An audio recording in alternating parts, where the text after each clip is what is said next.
Hi, welcome to a basic primer on archives. My name is Danelle and I will be your instructor for this video. So we're going to discuss archives, what they are, what to expect, and how to use them, as well as how to find them online. And here's our itinerary for today, which is we need to discuss what are archives, why archives, your research strategy, helpful vocabulary, researching, and resources. First, let's talk a little bit about what archives are. They are locations that have a lot of primary sources in them, basically that have been organized in a way that makes them easy to find. We'll talk a little bit more about what primary sources are in a little bit. Why go to archives anyway? Archives frequently provide unique materials that aren't available elsewhere. They also provide detail for events that may not readily appear in other narratives. Archives provide unique perspectives, which means that sometimes archives contain the work of people who aren't usually in the mainstream. It can be a little bit like a detective story. It is completely like detective work. And original research means that there's rarely a silver bullet. There are fragments of facts and history, and sometimes you really do have to dig for information. Here's some important vocabulary that you will need to know. A finding aid is a document that tells you what is in an archival collection. Each finding aid describes what's known as a collection or font, depending on where you are. These collections or font are actually smaller parts of the overall archives. So they are either an individual, organization, or group's specific information.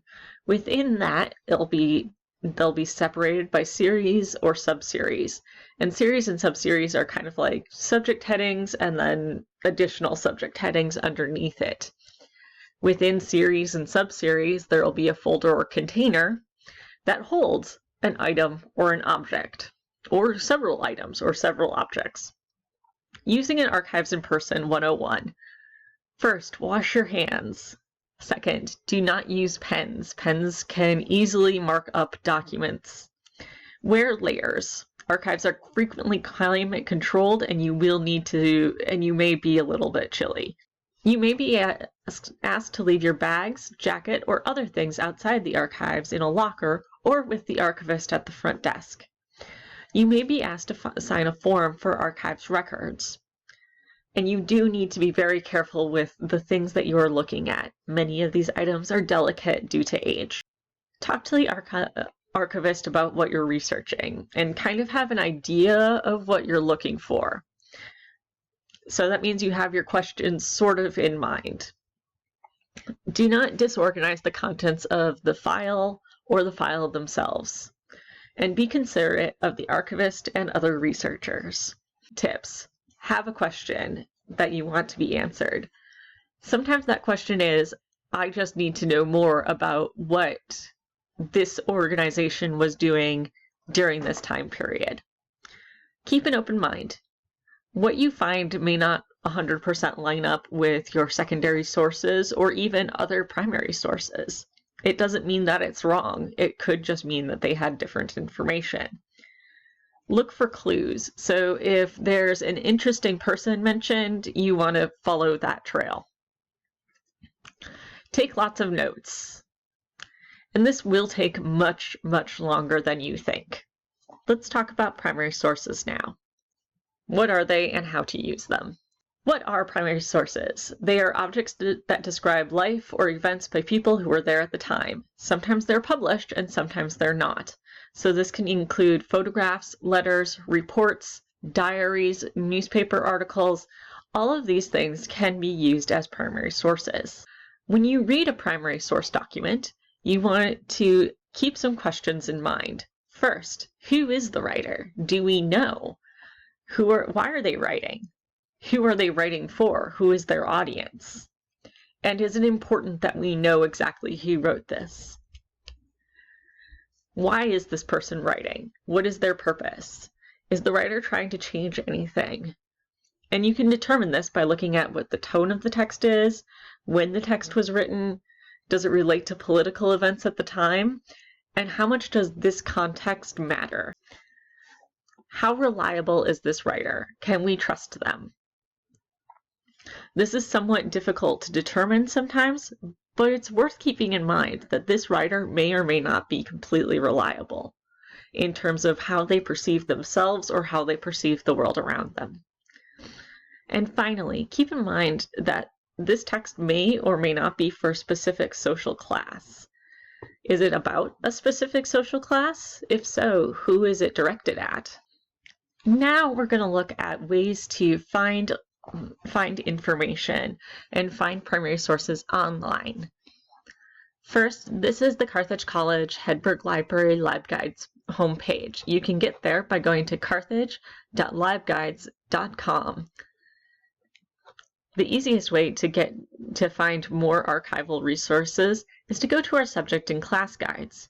You can find it by going over to the far right, and it will be your first link at the top of the first box called Subject and Class Guides. Once you're here, you can scroll down to History, and then look at our Archives Research Guide. Here, you can see some basic information. However, what we're really interested in is looking at these tabs on top. So we can look at our local archives, which include Staubitz Archives at Carthage, the University of Wisconsin-Parkside, Kenosha Civil War Museum, and the Racine Heritage Museum. These are just a few of the local archives available. There also are a number of archives available in Milwaukee, Chicago, and Beloit. Next, we'll look at digital collections. Here's a list of online collections available to you to use. So today we're going to focus on some of the aggregators that exist for archives. Many of these collections are incredibly useful, but due to time, we're only going to focus on how the aggregators work. So that way you get a broad idea of what is out there as quickly as possible. We're going to look at the Digital Public Library of America, Europeana, and the Internet Archive. Let's start with the Digital Public Library of America. If we're looking for information about the United States, this is a good place to go. Many archives have contributed images, text, videos, and sounds to this collection, and this collection also links directly back to those specific archives so you can see more. We're going to look at unions in Wisconsin. Here we can see that there are 333 results for unions in Wisconsin. A lot of this is meeting minutes, their convention meetings, reports, and oral history interviews.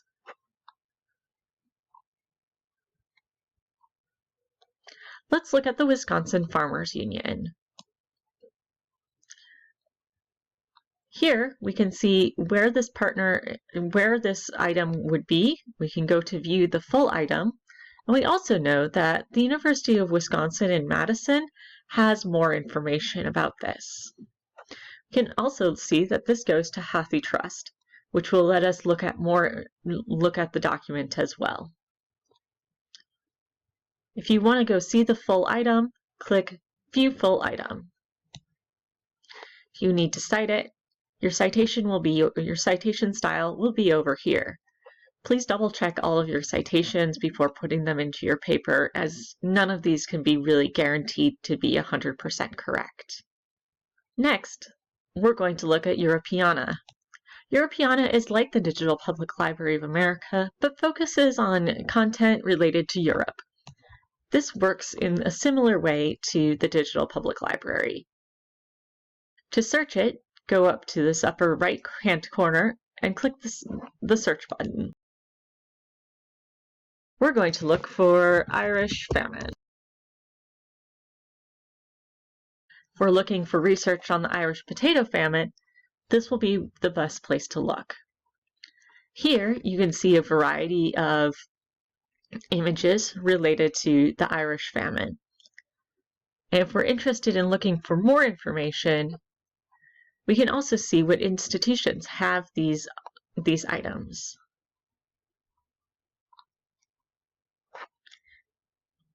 If I click on this, I can see the document,